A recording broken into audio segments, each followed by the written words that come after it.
GPSC के mains के exam में अगर 420 से 450 के बीच का टोटल अगर हमको बनाना है, ये वीडियो इसी के लिए बनाया गया है कि आप उस टोटल तक किस तरीके से पहुंच सकते हैं।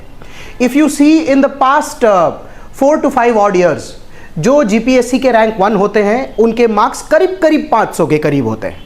500 के करीब होने के लिए उन लोगों का जो टोटल है वो 450 440 के करीब होता है। 60 का टोटल इंटरव्यू में बनता है and that is how they score 500 over a period of time. हमने बच्चों को देखा है जब वो ये कहते कि इस साल ऐसे में कम मार्क्स दिए थे, GS1 में कम दिए थे, 2 में कम दिए थे बड़ी, लेकिन आप ध्यान से मेरिट लिस्ट देखते हैं जीपीएससी का तो आपको हमेशा यही चीज दिखाई देगी कि जो टॉपर्स हैं they are hovering somewhere between 470 480 to 500 और वहां पर करीब करीब 1 से लेकर 20 तक की रैंक आ जाती है। तो मुद्दा इस बात का है कि अगर हर साल लोग मेंस में 420 से 450 का टोटल लेकर आ रहे हैं तो क्या तरीका है जो वो अपनाते हैं। I am also going to take an insight where we'll discuss कि sir how minimum 420 and how to go to 450। Okay, जैसे सबसे पहला जो सबसे क्रूशियल पेपर होता है वो वाला जो पेपर है वो लैंग्वेजेस के पेपर्स हैं। लैंग्वेजेस के पेपर्स में जो इंग्लिश मीडियम के बच्चे हैं जो इस एग्जाम को देते हैं उनको हमेशा ये रहता है कि सर तो પછી મારે તો ગુજરાતી આવડતી નથી તો પછી મારે કેવી રીતે લાવવાનું, ગુજરાતીમાં માર્ક્સ મળતા નહીં ને એ બધું। एक्चुअली ऐसा है कि इंग्लिश का जो पेपर होता है लैंग्वेज का, अगर आप उसमें एक पर्टिकुलर पैटर्न देखें पिछले 7 से 8 साल में, स्टार्टिंग फ्रॉम लेटर राइटिंग से लेकर ग्रामर तक का जो पूरा पैटर्न है उसमें more often than not rare case में किसी भी प्रकार का आपको चेंज देखने मिलता है तरीके में। इसका मतलब किसी भी यूपीएससी या जीपीएससी एस्पिरेंट के लिए सबसे इंपॉर्टेंट फैक्टर यह है कि अगर कभी भी ट्रेंड में चेंज नहीं आ रहा है तो आपको उस चीज को पकड़ के वहीं पर कैपिटलाइज करना पड़ेगा। तो आपको लैंग्वेज के पेपर में, इंग्लिश का पेपर, ये एडवांटेज डेफिनेट लेवल पर देता है। हमने इंग्लिश का एक डिटेल्ड लेक्चर्स मैंने बनाए थे, 4 लेक्चर्स, जिसमें मैंने ये बात की थी कि इंग्लिश में आप 90 या 90 प्लस मार्क्स कैसे लेकर आ सकते हैं। आज वो दिन नहीं है जब मैं ये बात करूं कि आप 90 प्लस इंग्लिश में कैसे लेकर आ सकते हैं, but if you go through those 4 lectures I think एक सर्टन सेंस ऑफ स्टेबिलिटी आएगा इस बात को लेकर कि 90 या 90 प्लस इंग्लिश में जाया जा सकता है। सो अगर एक इंग्लिश मीडियम स्टूडेंट के लिए मैं 90 लिखता हूं तो उस केस में गुजराती के लैंग्वेज पेपर में वो सेम फंडामेंटल्स अगर अप्लाई करें, same is not the right word, similar fundamentals अगर अप्लाई करें तो there is a decent chance, I have seen a lot of non Gujarati students of mine जो 40, 45 या 50 तक के ब्रैकेट में बीइंग अ नॉन गुजराती भी हिट कर पाते हैं। तो इन दैट केस मैं अगर एक बहुत ही हम्बल सा टोटल लेता हूं for people who do not know Gujarati, तो उस केस में you can hover somewhere between 40 to 50 marks. अब आई एम श्योर ये वीडियो जो गुजराती बंदे देख रहे होंगे उनको ऐसा लग रहा होगा कि साहब अमार तो એવું नहीं था, बट आपके पास भी एक स्कोप होता है, क्योंकि अगर आप गुजराती बंदे हैं और अगर आप इंग्लिश का पैटर्न देखें तो there have been a lot of Gujarati people जहां पर अगर या तो ग्रामर को एक्सक्लूड कर दिया जाए या प्रोबेबली प्रेसी राइटिंग को एक्सक्लूड कर दिया जाए तो वो लोग 90 की जगह अपने मार्क्स को कहीं 75 to 80 के टोटल में लाकर खड़े कर लेते हैं और इस टाइम पीरियड में वो समवेयर बिटवीन 55 to 65 का टोटल लाकर खड़ा कर पाते हैं। अगर 90 और 40 का टोटल देखते हैं या 50 का टोटल देखते हैं तो आपको यहां पर समवेयर बिटवीन 130 to 140 का टोटल मिलता है। This is for English medium students. और अगर सेम टाइम पीरियड में आप अगर गुजराती वाले बंदों का देखते हैं तो वो लोग भी 130 से 140 का ब्रैकेट हिट कर पाते हैं। सी टू बी वेरी ऑनेस्ट, क्योंकि हम ये बात कर रहे हैं कि हमको 420 से 450 जीपीएससी के मेंस में लेकर आना है और अंडर 20 रैंक लेकर आना है, यही रियलिटी है। लैंग्वेज के पेपर्स में आपको anything above 130 is a good strategy to move to 420 as your total। अभी ये दोनों चैलेंजेस के लिए इंग्लिश के 4 वीडियोस हैं, वो बिल्कुल आप देख लीजिएगा, उससे आई एम श्योर आपको कोई ना कोई बढ़ोतरी मिलेगी। और अगर फिर भी आपको किसी प्रकार का डाउट रहता है तो आप बिल्कुल नीचे कमेंट सेक्शन में डाल सकते हैं या हमारे फोन नंबर्स अवेलेबल है, आप उस पर हमको कॉल करके पूछ सकते हैं। We will be more than happy to assist you with gaining as many marks as possible in English at least. अब इसके बाद जो एक पेपर आता है GS1 का पेपर आता है। इस पेपर को बहुत सारे लोग हिस्ट्री कल्चर वगैरह से रिलेट करते, मेरे हाथ में उसी का कोर्स का पेपर है। अगर उस कोर्स को ध्यान से खोल के देखता हूँ तो मेरे को सबसे पहला जो पार्ट है वो हिस्ट्री ऑफ इंडिया दिखाई देता है, जिसमें इंडस वैली सिविलाइजेशन से ये गेम शुरू होता है, वैदिक time, Jainism, Buddhism, foreign invasion in India, dynasties. बीच का एक पार्ट आता है जिस जगह पर आपको दिखाई देगा कि गुजरात को लेकर भी चर्चा है, Harshvardhan and his times, his relations with Gujarat, major dynasties of Gujarat, Delhi सल्तनत में भी किसी प्रकार की बात है, और फिर Mughals and fall of the Mughal empire, fall of the Maratha empire, advent of the Europeans. करते करते एक पूरा पोर्शन जो है वो हिस्ट्री का जाता है, जिसमें गुजरात का भी part included and obviously ancient history, medieval history and modern history of this country. उसके अलावा एक सेकेंड पार्ट है कल्चर का, उसके अलावा एक थर्ड पार्ट है ज्योग्राफी का। अब चैलेंज क्या है? चैलेंज ये है कि अगर GS1 का पेपर 3 पार्ट में डिवाइड होता है, एक पार्ट हिस्ट्री का आता है, एक पार्ट कल्चर का आता है और एक पार्ट ज्योग्राफी का आता है, तो आप लोगों को इस बात की जानकारी होनी चाहिए कि GS1 के पेपर में total we have 15 questions and every question is a 10 marker. तभी तो मिला के 150 मार्क का ये पेपर बनता है। 150 मार्क के पेपर में जो इंडिया का सबसे स्टैंडर्ड टोटल बन के आ सकता है किसी भी डिसेंटली प्रिपेयर्ड एस्पिरेंट के लिए, जिसके पास एक अच्छा स्ट्रैटेजी भी हो कि वो कैसे इस गेम से एग्जिट कर पाए या कैसे कैपिटलाइज कर पाए, तो आई थिंक 7-0 का टोटल बहुत ही आसानी से बन सकता है। लोगों को ये जब वीडियो देख रहे होंगे तो उनको ये लग रहा होगा कि आसानी से बन सकता है, मतलब सर ऐसा नहीं है, बहुत सारा पढ़ना करना पड़ता है। 2-3 चीज़ों पर बहुत अच्छे से ध्यान दीजिएगा। अगर आप प्रीवियस ईयर के क्वेश्चन पेपर्स का ट्रेंड देखेंगे तो आपको ये पता चलेगा कि गुजरात एज अ टॉपिक या प्रोबेबली गुजराती चीज़ों पर फोकस करने से ग्रोथ उतना ज़्यादा नहीं आ रहा है। We definitely have questions from Gujarat, इस बात की कोई नकार नहीं रहे हैं इस बात से, बट जो सबसे इंपॉर्टेंट फैक्टर है वो ये देखना है कि इसको हैंडल कैसे किया जाता है। 70 मार्क लाने के लिए वैसे तो मैंने एक डिटेल्ड लेक्चर लिया है GS1 की स्ट्रैटेजी को लेकर। आप उस लेक्चर को अगर बहुत ध्यान से देखेंगे तो सिर्फ और सिर्फ GS1 को लेकर ही चर्चा है, तो ऑब्वियसली आपको इस बात का ज़्यादा आइडिया लगेगा। बट एकदम फेस वैल्यू पर अगर इस वीडियो में बात करूँ तो पूरे 15 के 15 क्वेश्चंस अगर कोई भी बंदा अटेम्प्ट करता है, उन 15 क्वेश्चंस में से अगर हमको हमारा टोटल 70 के करीब लेकर आना है तो आपको समवेयर बिटवीन 4 अराउंड, चलिए एक बार ले लेते हैं, 4.5 मार्क अगर हर क्वेश्चन में लेकर आते हैं तो you can hover somewhere around 70 as your total. 67.5 होता है but you can hover somewhere around 70 as your total. अब मुद्दा इस बात का है कि सर 4.5 मार्क अगर बहुत ध्यान से देखेंगे ना तो 10 मार्क का क्वेश्चन है। 10 मार्क के क्वेश्चन में GPSC में तो हम लोगों को अपने आंसर कीज भी वापस मिलते हैं, तो 10 मार्क के क्वेश्चंस में अगर आप देखेंगे तो you will see a lot of topper copies where people are getting 7-8 marks also for that in some of their answers। तो 4.5 का टोटल बनाना है ना, तो अटेम्प्ट करना ही ज़्यादा ज़रूरी है। सबसे पहले तो पेपर कंप्लीशन, और उस दौरान अगर आप ऐसे 4 या 5 क्वेश्चंस को कैपिटलाइज करके अगर 7 या 8 मार्कर तक ले जाते हैं, इसको एक बार डिवाइड करके देखते हैं। अगर ऐसे 15 में से 4 या 5 क्वेश्चंस को let's take a very humble number 4 questions। 4 questions को अगर आप 7 मार्कर के हिसाब से भी ले जाते हैं, people do get 8 मार्कर, तो 28 मार्क्स तो यहीं पर बन जाते हैं। तो hovering somewhere around 30, हमारे पास जो गैप बचता है वो तो 40 मार्क का बचता है। 40 मार्क के गैप के लिए अगर यहाँ पर 44 क्वेश्चंस आप ले चुके हैं तो 40 मार्क्स को लेकर आने के लिए आपके पास 11 क्वेश्चन बचते हैं। If your maths is decent and if you see, तो हर क्वेश्चन में क्लोज टू 4 मार्क भी अगर लेकर आते हैं, क्लोज टू 4 मार्क भी लेकर आते हैं 11 क्वेश्चंस में, तो भी काम बन जाएगा। People who are seeing this video, 4 out of 10 is basically 40% of the marks. इतना अगर एक ठीक ठाक वेल रेड टॉपिक के हिसाब से भी कोर्स देखा किया होता है, there is a decent probability कि एक पर्टिकुलर स्ट्रैटेजी के साथ आप 4 मार्क डेफिनेटली GS पेपर 1 में गैदर कर सकते हैं। इतना बड़ा चैलेंज नहीं होना चाहिए, एंड फिर भी आए तो this we have uploaded a video GS1 के डिटेल्ड लेक्चर को लेकर, आप उसको ज़रूर देखिएगा, और फिर भी कोई डाउट्स आए तो हम डेफिनेटली उस पर बात कर सकते हैं। Taking the game to GS2। GS2 का पेपर अगेन फॉर्मेट तो सेम है, 15 क्वेश्चंस है, हर क्वेश्चन 10 मार्क का है, और इसमें एक बहुत ही खूबसूरत सी बात है। ये रहा मेरे सामने GS2 का कोर्स।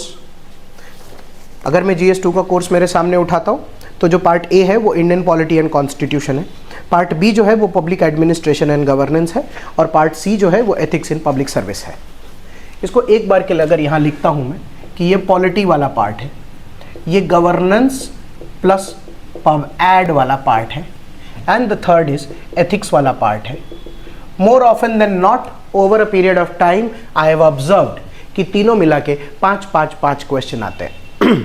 तीनों मिला के अगर 5 क्वेश्चन आते हैं, मैं टोटल फिर से इसका 70 के करीब ही रखना पसंद करूंगा average. I have seen people who have scored 80 marks also. There is a chance, fair chance कि उन लोगों में से किसी का शायद यूपीएससी में पॉलिटिकल साइंस ऑप्शनल होता हो तो वो कर सकते हैं, या फिर वो लोग यूपीएससी के एस्पिरेंट रहे हो, पॉलिटिकल साइंस ऑप्शनल ना हो लेकिन क्योंकि एथिक्स पढ़ा हुआ रहता है इस वजह से कर सकते हैं, या फिर there are a lot of people जिनका पॉलिटी एक फेवरेट सब्जेक्ट होता है। जजमेंट से लेकर आर्टिकल्स वगैरह से लिखना, आर्टिकुलेट लेवल पर पॉलिटी को समझ के रखना, वो भी उनके मार्क्स को एनहांस कर सकता है अगर 80 के ब्रैकेट में जाना चाहे तो। Otherwise again this boils down to 70 marks. अभी बच्चे बहुत सारा इस चीज़ में पढ़ाई तैयारी करते हैं कि क्या इसमें कैसे कर सकते हैं वगैरह। जो मेन फोकस है मेरा वो इसी बात को लेकर है कि Indian polity and salient features, functions, duties of the Indian union and state government, issues, challenges, federal structure को लेकर, यूनियन स्टेट्स के बीच में रूरल अर्बन गवर्नेंस को लेकर, constitutional body, parliament, state legislature, judiciary in India. पता है जो first part है, इस फर्स्ट पार्ट को अगर ध्यान से देखेंगे तो ये आराम से किसी भी एक डिसेंट पॉलिटी की किताब में से सारा का सारा कोर्स आराम से कवर हो सकता है, कोई दिक्कत नहीं है। बट इसका जो सबसे बेस्ट पार्ट है वो है कि ये टेम्पलेट ड्रिवन प्रोसेस हो सकता है। जैसे सेंटर स्टेट के प्रॉब्लम्स को लेकर प्रीवियस क्यूज में मैंने देखा बहुत सारे क्वेश्चंस आते हैं।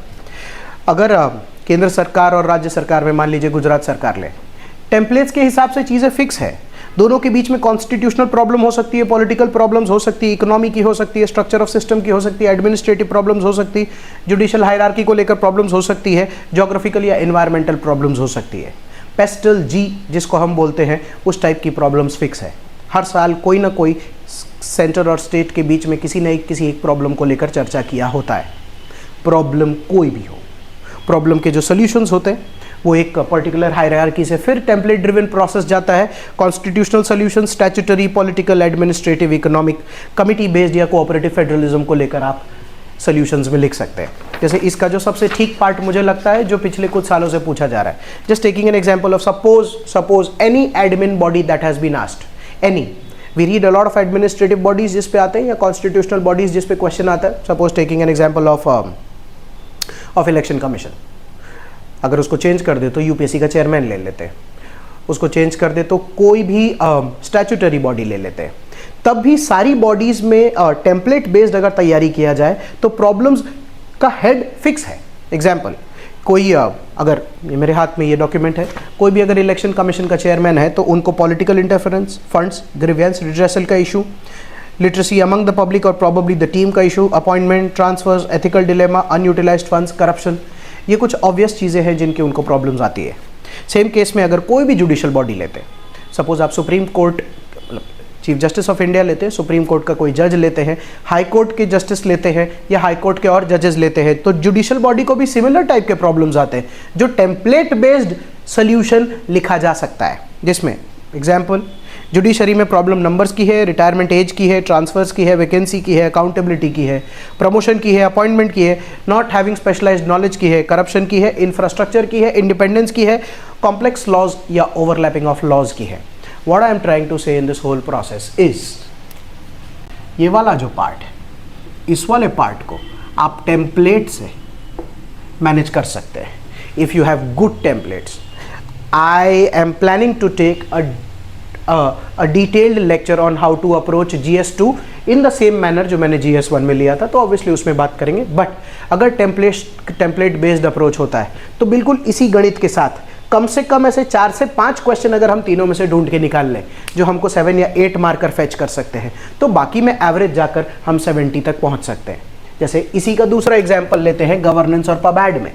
जैसे गवर्नेंस और पबैड में अगर ऐसे ही कोई एक टॉपिक है जो सबसे ऑब्वियस चलता है, वो चलता है role of civil services in democracy, वो हमेशा आते ही रहते हैं।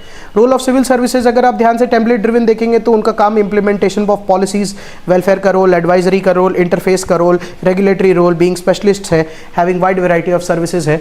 ऐसे करते करते इस वाले पेपर में ऐसी बहुत सारी चीज़ें हैं जो पॉलिटी में पूछने को लेकर कुछ भी पूछा जाए पर आंसर्स डिफाइंड है।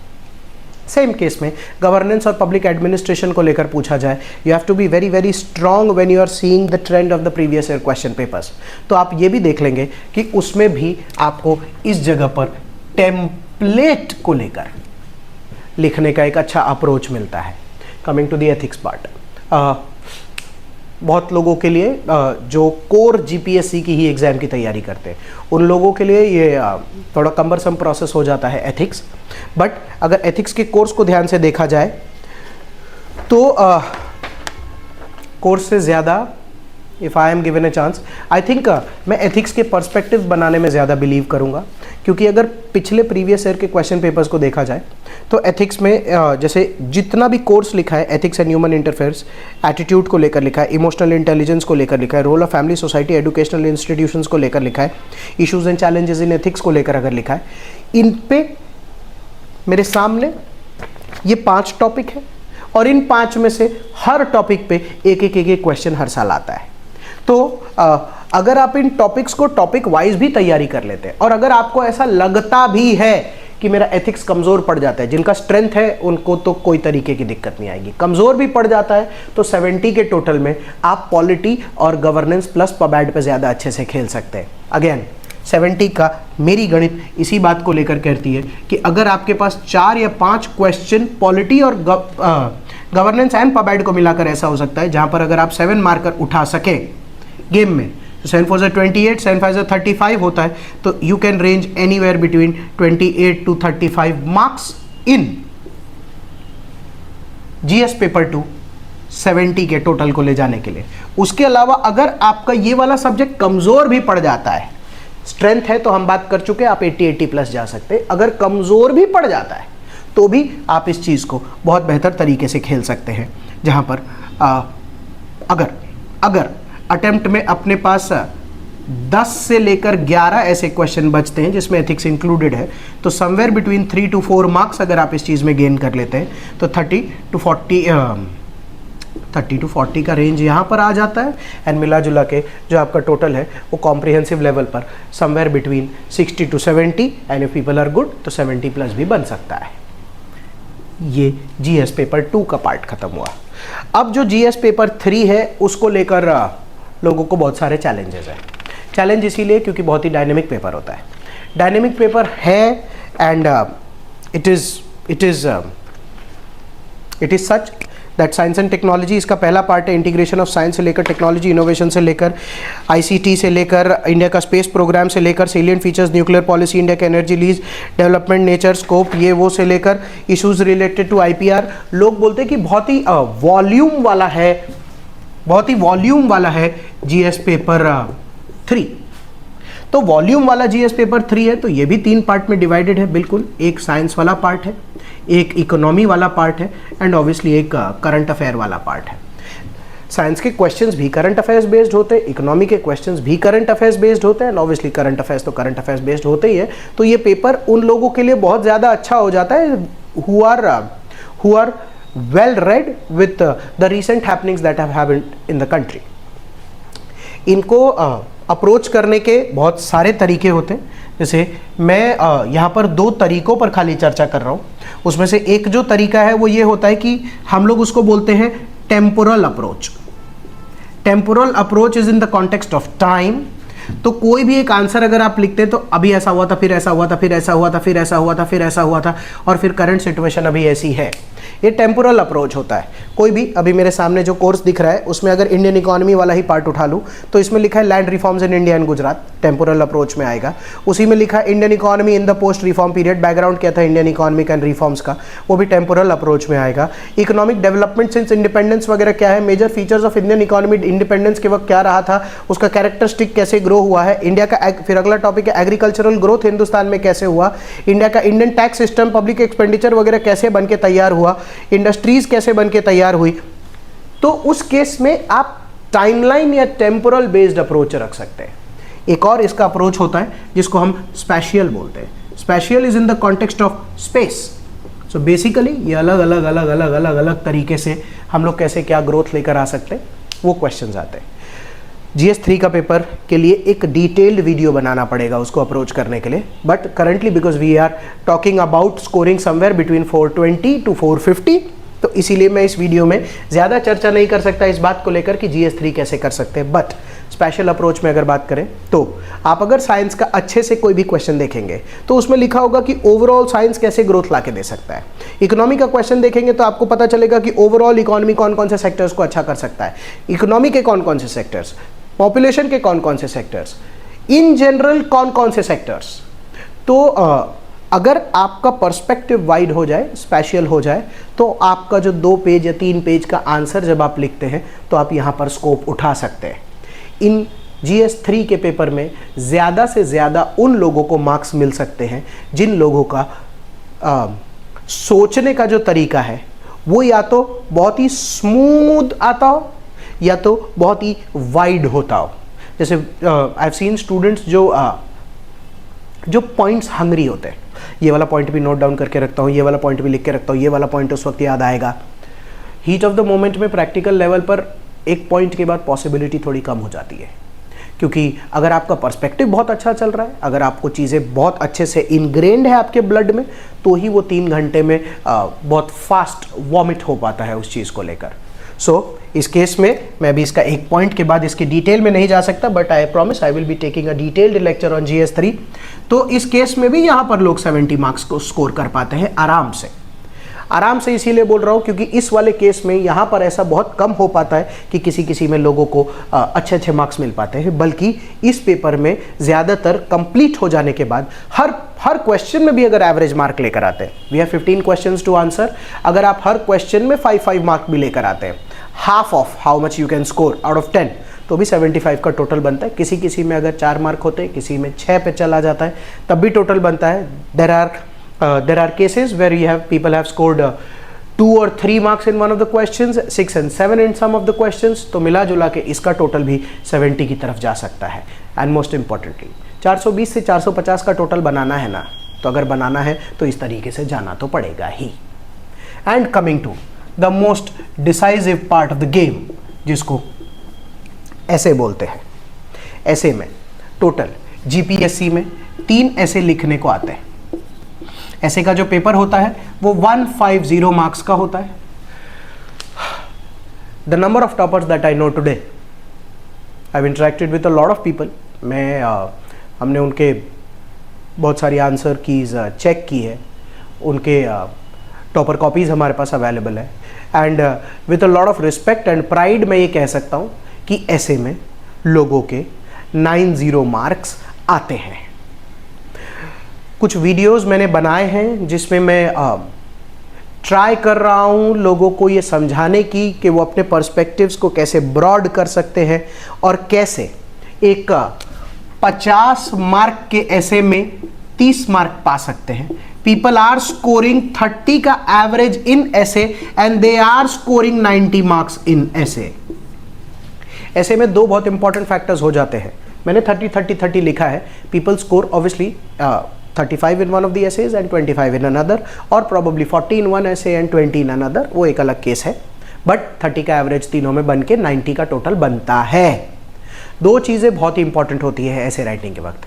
3 घंटा मिलता है, 3 घंटे में 3 में से 1, 3 में से 1, 3 में से 1 लिखना होता है। Let's be very very practical.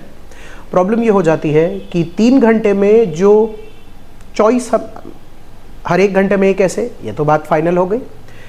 उस 1 घंटे में जब तीनों एसेज पढ़ते हैं, more often than not 10 minute इस डिसीजन में चला जाता है बहुत बार बच्चों का कि which one are they going to choose.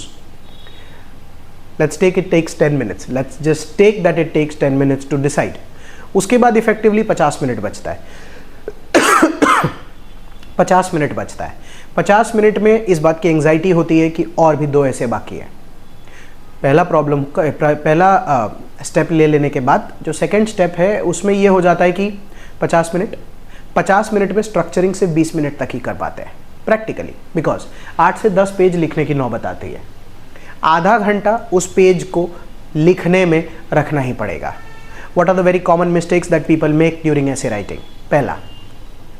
पहला वाला ऐसे 60 मिनट की जगह 75 मिनट्स तक चला जाता है। दूसरा बहुत ही ओवरवेलमिंग लेवल पर थॉट्स पुट करने लगते हैं फर्स्ट एंड सेकेंड ऐसे में। टाइमिंग का क्योंकि बहुत अच्छा प्रोजेक्शन नहीं कर पाते हैं, तो इस वजह से थर्ड ऐसे हमेशा आधा लिखा हुआ रह जाता है या छोटा लिख कर ख़त्म करना पड़ता है। मैं नहीं जानता कि कितना जजमेंटल होता है एक टीचर या एक एग्जामिनर जो उस ऐसे को चेक कर रहा है, बट अगर 10 पेज दे रखे हैं और 7 पर ख़त्म होता है तो वो एक फीलिंग देता है कि अधूरा छूट गया होगा, बस ख़त्म करने की कोशिश की है। इस वजह से मैं लोगों को बोलता हूँ कि जहाँ तक जगह दे रखी है कम से कम वहाँ तक उसको एक स्मूथ एंड तक लेकर जाए। ऐसे में 2-3 चीज़ें इंपॉर्टेंट हो जाती है। पहला टाइमिंग, 3 घंटे में 3 ऐसे लिखने पड़ेंगे तो 1 घंटे का 1 हुआ। दूसरा चॉइस, एक इंस्टिंक्ट होता है कि जो सबसे ऑब्वियस चॉइसेस होते हैं जैसे education, women, children, tourism, demographic dividend, economic growth, इन सब टॉपिक्स पे बच्चे देखते ही लगता उनको ये वाला लिखते हैं। पॉपुलर वाले टॉपिक्स पर लिखते हैं, अच्छा है, ऐसे कंप्लीट होकर दिखता है। But if you see very closely तो people who have taken chances and have not been a part of that same herd, I think उनको थोड़े मार्क्स का गेन अच्छा होता है। ऐसे को लेकर भी हम एक डिटेल्ड वीडियो बनाने की कोशिश करेंगे जिसमें कैसे इसको लिखना है वो, एंड ऐसे के अलग अलग स्टाइल्स। अभी ऑफ लेट जीपीएससी में ऐसा होने लग गया है कि यूपीएससी स्टैंडर्ड्स के ही फिलॉसफी के एसेज आते हैं, तो फिलॉसफी के एसेज को कैसे डील करना है उसका भी एक स्किल सेट होता है। उसमें भी बहुत सारे फिलोसोफर्स के बारे में जानकारी, माइथोलॉजी का इस्तेमाल, हिस्ट्री का इस्तेमाल, गांधी जी के थॉट्स, एरिस्टोटल के थॉट्स, प्लेटो को लेकर कोई बात, प्रॉबली इमानुअल कांत को लेकर कुछ चीज़ें जिसकी जानकारी होनी चाहिए, universe as a concept, gods, ऐसे बहुत सारी चीज़ें होती है जिसका थॉट प्रोसेस अगर होता है, लाइफ इन जनरल, मोटिवेशन, ये सारी चीज़ें अगर धीरे धीरे हम इनकलकेट करने लग जाते हैं अपने अंदर तो you will see that your essay has started fetching marks. Practice I think is also another important factor. ऐसे में उस चीज़ को कभी नहीं छोड़ना चाहिए। सो अगर इस चीज़ का टोटल हम देखने की कोशिश करते हैं, where if you hover somewhere between 130 to 140, 70 and 70 का total is 210 and this is 90 का टोटल। अगर हम देखते हैं तो तीनों मिला के 210 प्लस 90 300 और यहाँ पर अगर 420 130 या 140 लेते हैं तो 430 440 के अराउंड का टोटल। आप पिछले 5 साल का मेरिट लिस्ट देख लीजिए, 20 रैंक के अंदर के जो लोग हैं उन लोगों का टोटल 420, 430, 440 के बीच का बनता ही है। इसके अलावा का कोई तरीका हो जिससे 420, 30 का अगर टोटल बन सकता है तो इन माय पर्सनल ओपिनियन शायद कहीं पर 5 कम, शायद कहीं पर 5 ज़्यादा, 5 कम 5 ज़्यादा, वही 5 प्लस माइनस 10 प्लस माइनस का गेम हो सकता है। Otherwise I think this is one of the strongest ways to get an interview call for GPSC। And most importantly अगर इन सब में डेप्थ क्रिएट होता है, 420, 430 का टोटल बनता है, तो ऐसा माना जाता है कि आप एक बहुत ही शिक्षित स्टूडेंट है जिसके पर्सपेक्टिव्स बहुत ब्रॉड है, जिनका सोचने का नज़रिया जो है वो बहुत ही फार रीचिंग है। तो इस वजह से आप इंटरव्यू में भी हाईएस्ट 65 होते हैं। आप 55 to 65 का रेंज अगर गैदर करते, जस्ट टेकिंग एन एग्जाम्पल 420, 430 और उसके साथ अगर आपका टोटल समवेयर बिटवीन 50 to 60 भी आता है, 480, 490 and we are under 20, so in that case class 1 मिलने की जो पॉसिबिलिटी होती है वो बहुत ज़्यादा हाई हो जाती है। सो आई होप आप लोगों को मेरा ये वीडियो पसंद आया होगा। अगर आप लोगों को कहीं पर भी प्रैक्टिकल कंस्ट्रेंट्स आ रहे हैं या कोई भी चीज़ को लेकर इंटरैक्ट करना है तो डेफिनेट केस में नीचे दिया हुआ ये जो नंबर है आप इस पर कांटेक्ट कर सकते हैं या फिर नीचे कमेंट सेक्शन में टाइप कर सकते हैं। We will be more than happy to help and assist you in your GPSC mains exam preparation. Thank you very much.